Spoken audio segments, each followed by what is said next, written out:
The high-stakes world of Formula One can deliver crushing disappointments. And for Oscar Piastri, the qualifying session at the Mexico City Grand Prix hit like a heavy blow. Imagine the pressure of racing at over 7,000 feet elevation, where thin air makes engines scream for every ounce of power. And yet, the young Australian driver found himself settling for a mere 8th-place finish, lagging nearly 0.8 of a second behind his McLaren teammate Lando Norris, who snagged pole position. But here's where it gets controversial. Was this just a bad day at the office, or does it hint at deeper cracks in the team's dynamics? Let's dive into the details and unpack what went down so even newcomers to motorsport can follow along without feeling left in the dust. Oscar Piastri didn't mince words when reflecting on his performance, calling it a frustrating session and admitting straight up that his lap time fell short of what he had hoped for.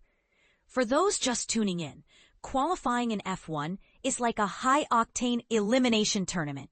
Drivers push their cars and themselves to the limit in timed laps over 3 segments, Q1, Q2, Q3, to determine the starting order for the race. The fastest driver takes pole position, granting them the coveted first spot on the grid. At Mexico's Autodromo Hermanos Rodriguez, a track known for its technical corners and that altitude challenge we mentioned, Piastri simply couldn't keep up with Norris during the crucial 2nd and 3rd practice sessions earlier in the weekend.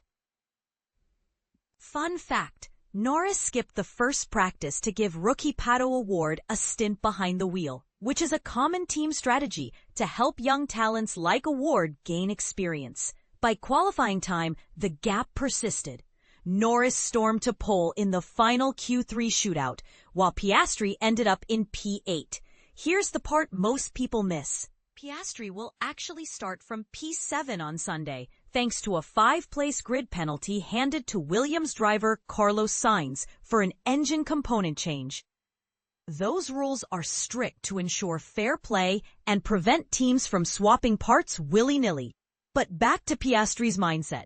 He described the session as tough, noting that some of his on-the-clock laps felt solid enough, yet they didn't deliver the blistering times needed. There's some things we need to try to understand, he said, hinting at a need for deeper analysis with his engineers. It's a reminder that even in a sport as precise as F1, where split-second decisions can make or break a weekend, drivers and teams often grapple with mysteries that only pit stop debriefs can unravel. And this is the part most people miss. Midway through Q2, Piastri radioed in a cryptic message about something weird happening in Turn 5, sparking concerns over his McLaren NCL39's power unit, the engine and energy recovery system that powers these beasts. But here's where it gets controversial. Could this be a sign of underlying unreliability, or is it just the track's unforgiving demands at play? Piastri downplayed it afterward, explaining it as a minor Everything's felt normal, he insisted, acknowledging the car's inherent struggles at high altitude, a factor that makes aerodynamics trickier and engines less efficient, like trying to run a marathon in thin air. For beginners, think of it this way. F1 cars are finely tuned machines, and even small issues can cost precious seconds. Much like a golfer dealing with a windy day on the course. With eyes now on Sunday's 71-lap race, Piastri is shifting gears toward redemption.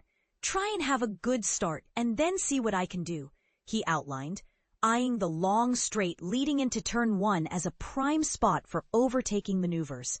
F1 fans know these battles can flip the script in an instant, with drivers jockeying for position like chess masters on wheels. His championship lead over Norris? A slender 14 points, making every race a nail-biter in the drivers' standings battle. It's a testament to the sport's intensity, where one podium can change everything. But let's spark some debate. Is Piastri's underperformance a wake-up call for McLaren's strategy? Or just a fluke on a challenging track? Some might argue it's unfair pressure on a young talent like Piastri, while others could point to team dynamics favoring Norris. What do you think? Can he claw back in the race, or are there hidden gremlins in the car? Share your opinions in the comments below. I'd love to hear if you agree, disagree, or have your own theories. And remember, in the unpredictable world of F1, tomorrow's hero might just be today's underdog.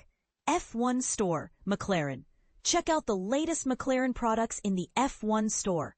Shop now, https:/formula1.com/en/McLaren F1. Team T2108204 plus Z 918876620859158 /McLaren Team. Next up, related articles.